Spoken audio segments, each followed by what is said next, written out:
Sahana vavatu sahanau bhunaktu sahaviryam karavavahai tejasvinavadhitamastu ma vishavahai.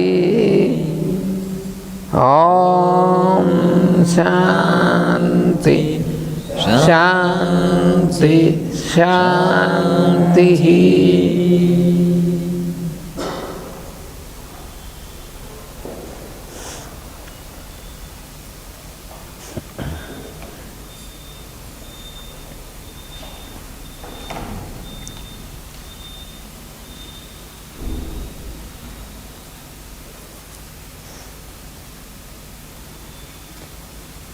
So wisdom is to be applied to all the state of affairs and all activities. Вот мудрость должна применяться ко всем сферам нашей деятельности.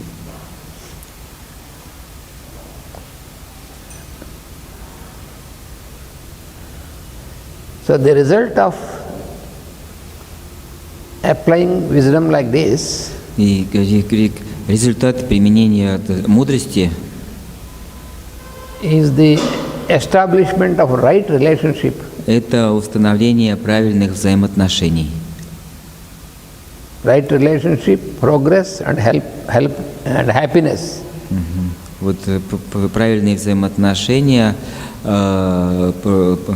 рост и счастье – это то, что в результате применения мудрости.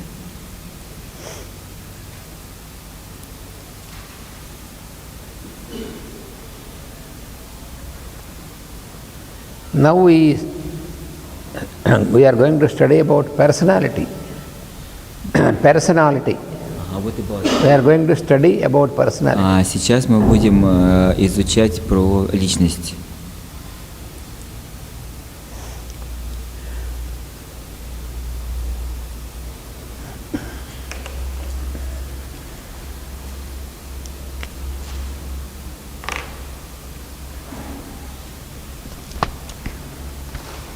So the human being on the physical plane Человеческие существа на физическом плане is to be known as известны как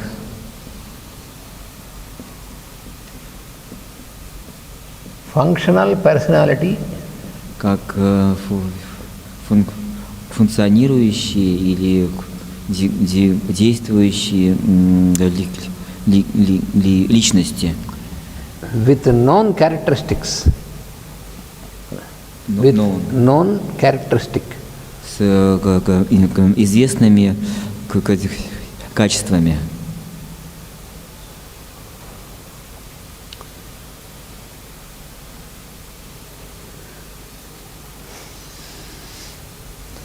So the personality is it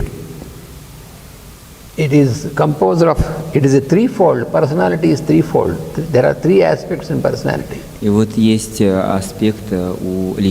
аспекта у личности.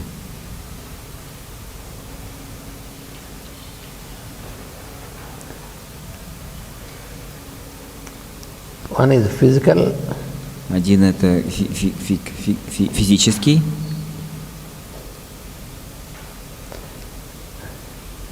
Physical nature, and the other is emotional.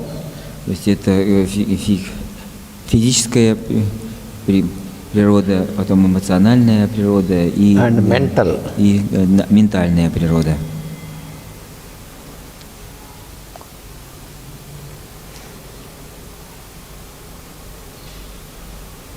So this is to be understood as personality.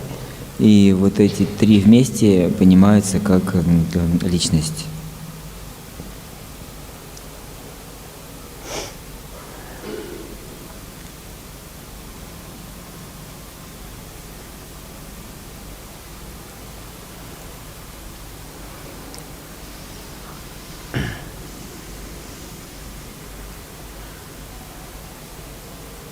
So through the agency of these three aspects, И вот посредством этих представителей три аспекта and the energies that comprise these three, и через энергию, которая соединяет эти три, the personality makes its contact with the outer world.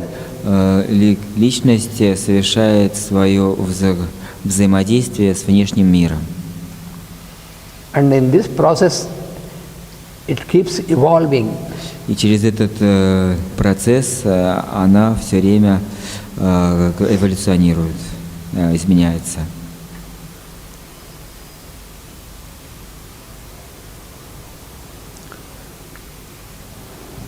So the essence of personality is И сущностью личности является the faculties that are developed способности, которые развились, and the knowledge and experience that is gained, и также знания и опыт, который был достигнут.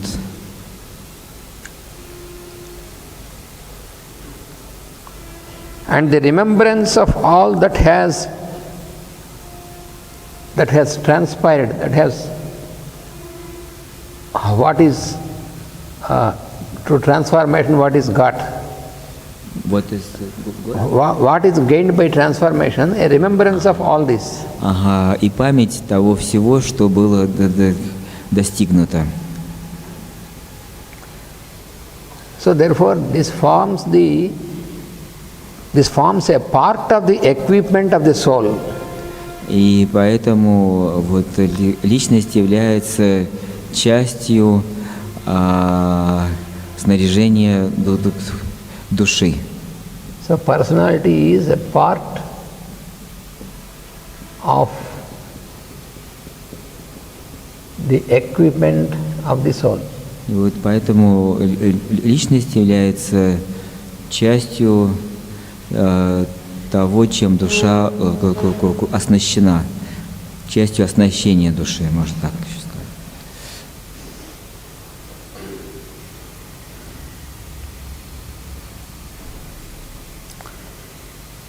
So this is in the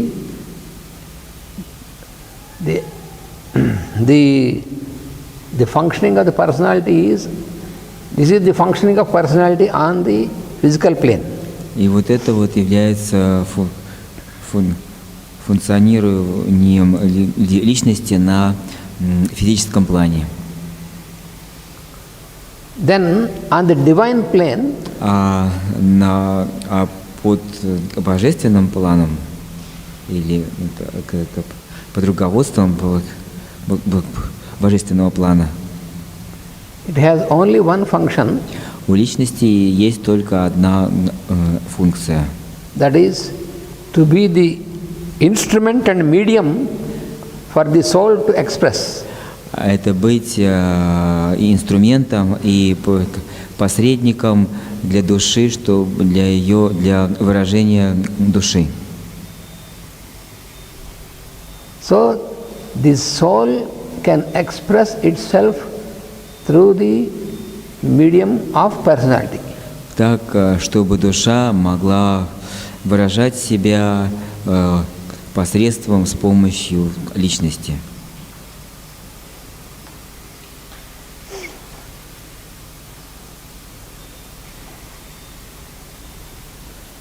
But the personality can fulfill all the destiny only when the soul can dominate it. Но личность может выполнить свою цель, свою миссию только тогда, когда она полностью находится под управлением души. Otherwise, the divine qualities cannot be completely expressed. А в другом случае божественные качества не могут быть полностью выражены. Otherwise, иначе И иначе, да, божественные качества The divine qualities cannot be expressed fully. не смогут быть полностью выражены. Because if the personality is not dominated by soul should dominate personality. So otherwise, the personality, if it is dominant than the soul cannot fully express the divine qualities. Потому что если личность преобладает над душой, тогда душа не может быть полностью выражена. Для полного выражения нужно, чтобы душа преобладала над личностью. Just like how when we are using the mic, точно так же, как мы вот используем микрофон, if the mic dominates us, we cannot express what we have to express through it. если микрофон будет доминировать, то мы не сможем выразить то, что нам надо выразить. Because the mic is a medium through which we can express. Поскольку микрофон — это только посредник, через который мы выражаемся. So the medium should not dominate the one who has to express through it. Поэтому микрофон не должен доминировать над тем, кто выражается. The soul needs the medium of personality to express it, because the soul is on the higher level. Душа, она нуждается в проводнике, чтобы выражаться, но душа находится на более высоком уровне. Therefore, the personality should be surrendered to the soul. И поэтому личность должна подчиняться душе. That is what is explained by Patanjali. Also, he said, Ishvara pranidhana. И вот это то, что было объяснено также и Патанджали. Вот он сказал такую фразу Ишвара пранидхана. Это один из принципов ниямы. Ishvara pranidhana means a total surrender of our personality aspect to the Lord consciousness in us. И вот Ишвара пранидхана означает полное подчинение нашему личностному аспекту Богу внутри нас.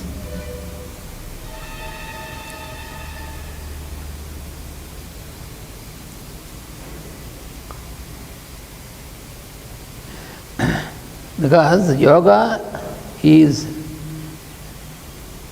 defined by Patanjali as a suspended state of the activity of mind, behavior of mind. Suspension of the behavior of mind, suspension. Suspension. Что такое? Потому что йогой называется suspension of the behavior of the mind, остановка деятельности ума.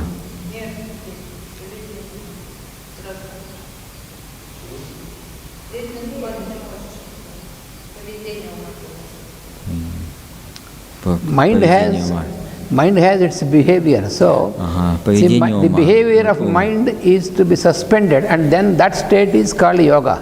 Вот у ума есть свое поведение, и вот это поведение должно быть остановлено или подчинено. Вот это называется йогой. So Patanjali explained that can be achieved by following the eightfold path of yoga. И Патанджали объясняет, что это может быть достигнуто через применение 8 ступеней йоги. Otherwise, by a total surrender to the Lord consciousness, Ishvara. Другими словами, по полному отдаче сознанию Бога внутри нас, Ишвари.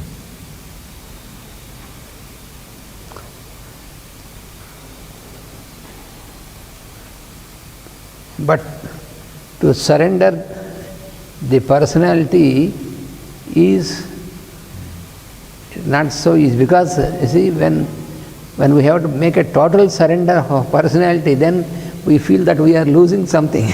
Но это не так просто. Когда мы когда мы должны полностью отдать нашу личность Богу, мы ощущаем, что мы что-то теряем при этом.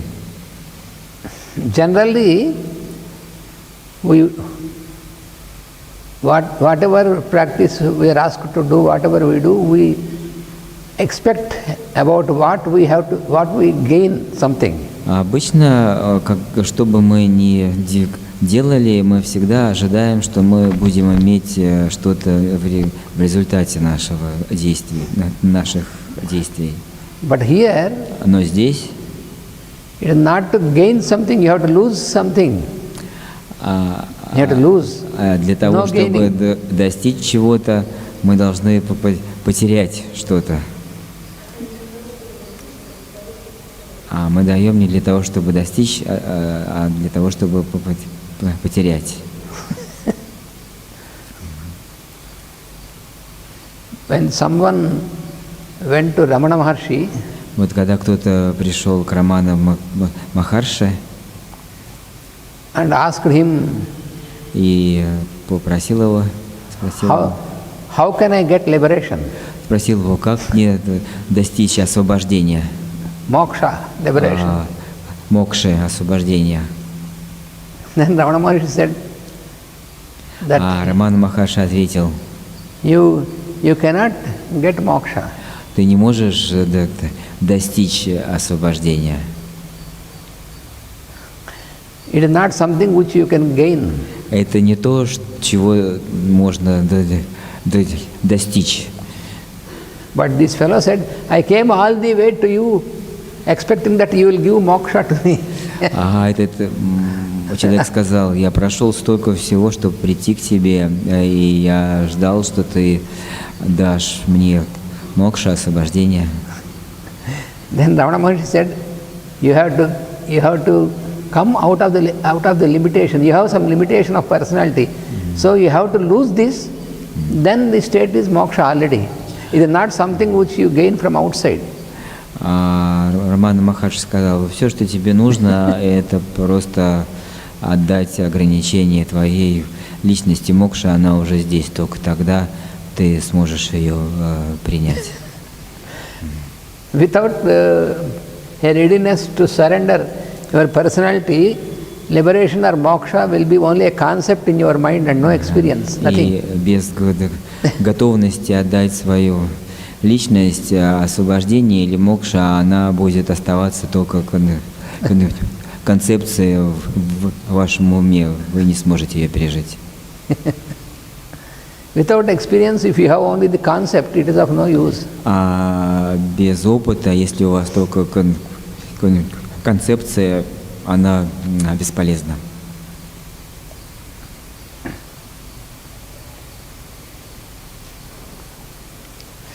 Therefore, this is the big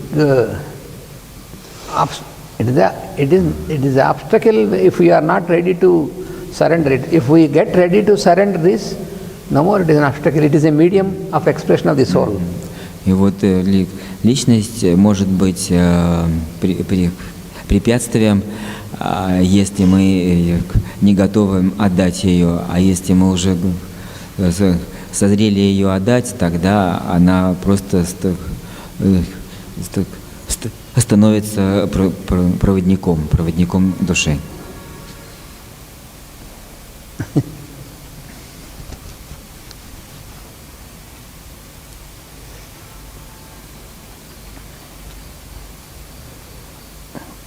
All the transactions what we make in the mundane plane, и все взаимодействия, которые мы совершаем в повседневной жизни, all these are based on what is called avidya. Все они основаны на том, что мы зовем как авидья. Avidya means ignorance. Авидья значит невежество.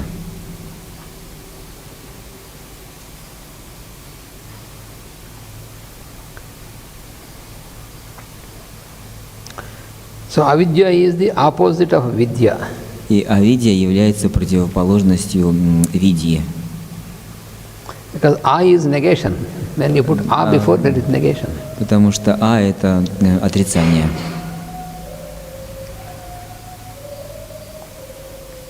So, this is ignorance and this is knowledge. И вот это вот невежество, а это знание.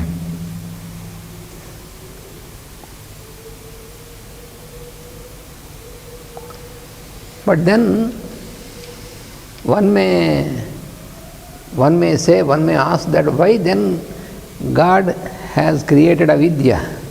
И тогда кто-то может спросить, а для чего же Бог тогда создал авидья, невежество? Why the God should create something like avidya? Ignorance, why there should be ignorance?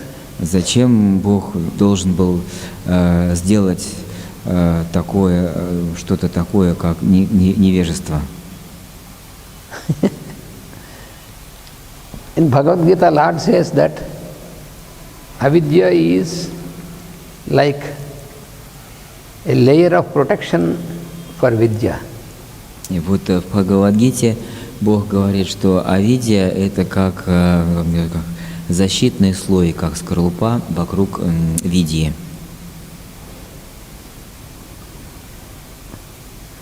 Always knowledge is surrounded and ensheathed by ignorance. И вот всегда знание, оно скрыто и защищено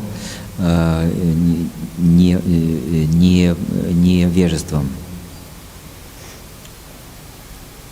So before,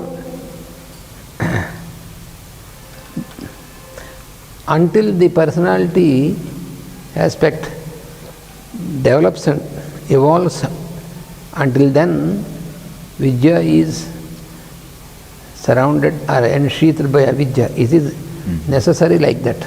И вот до тех пор, пока личность еще развивается, не достигла своей зрелости, то вот видья, знание, оно скрыто под покровом невежества.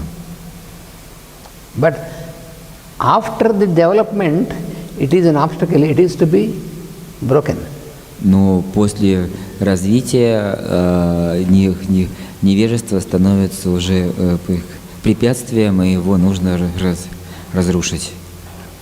And the example given by the Lord in the Bhagavad Gita is, и вот пример, который дается Богом в Бхагавад-гите, when the embryo is developing in the womb of the mother, когда эмбрион развивается в чреве матери,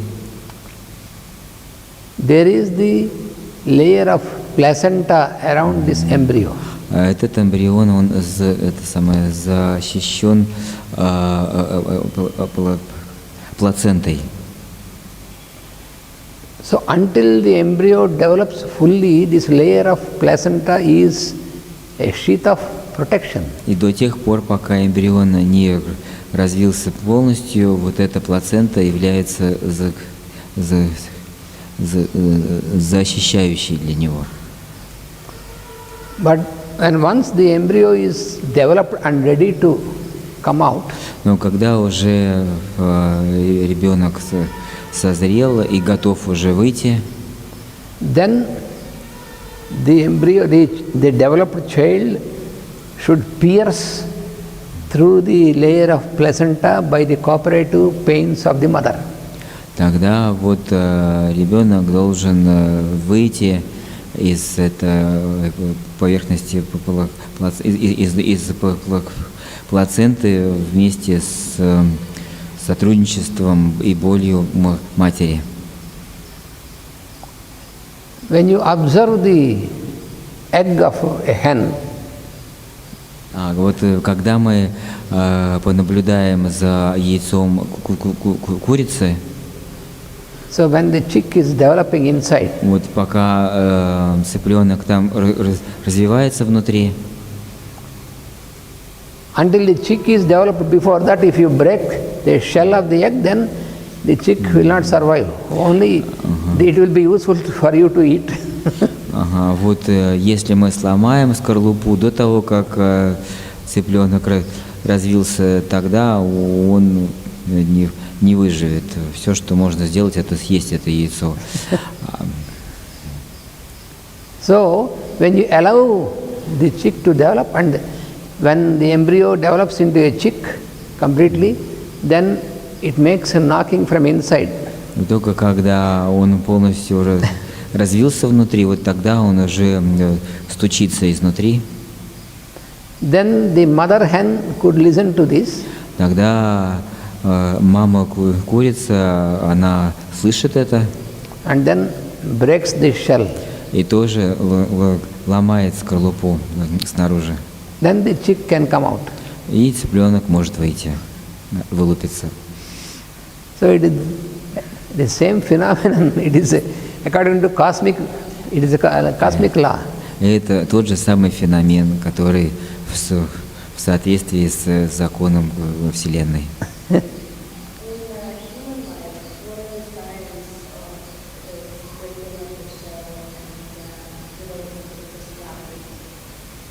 You were asking about the placenta in the womb, or here this aspect.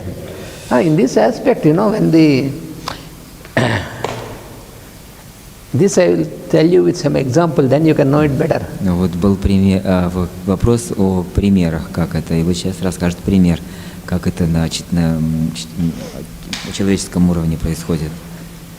You know all the various transactions we make in our daily life. Вы знаете все различные взаимодействия, которые у нас происходят в нашей повседневной жизни с другими людьми. They are made on the basis of avidya, ignorance. Они происходят на основе авидья, невежества. If avidya is not there, you cannot make any of these transactions. Если бы авидьи там не было, мы бы не смогли совершать все эти взаимодействия. Suppose I say, например, я скажу, she is my wife. Она моя жена. Is it true? Это является ли это истиной? The truth is that she is a human being. А истина в том, что она человеческое существо. And is she only a human being, or is she the expression of inner light? А является ли она только человеческим существом, или она является выражением внутреннего света? So, we will go to the inner light, the truth, and we know that it is the same light which is there in you, same light in her. So we know this is the true knowledge. But when we have to make a transaction, и вот мы знаем, что истинное знание – это когда мы знаем, что этот внутренний свет, он и в нас, и в ней, и в других людях, но когда дело подходит к взаимодействию, we have to remember that it is the inner light that same in every person. Мы должны помнить, что это тот же внутренний свет в каждом человеке. But at the same time, when we have to make a transaction on the physical plane, но в то же время, когда мы должны взаимодействовать на физическом плане, we have to use avidya. Without this you cannot, because otherwise how can you differentiate between your wife and your mother and your daughter and your sister? Мы должны использовать авидию, иначе как мы будем различать, вот это моя жена, это моя дочь, это там, и так далее, мать. So therefore, avidya is essential for our all transactions on the physical plane. Поэтому авидия, она существенна для всех наших взаимодействий на физическом плане. Because on the physical plane we have to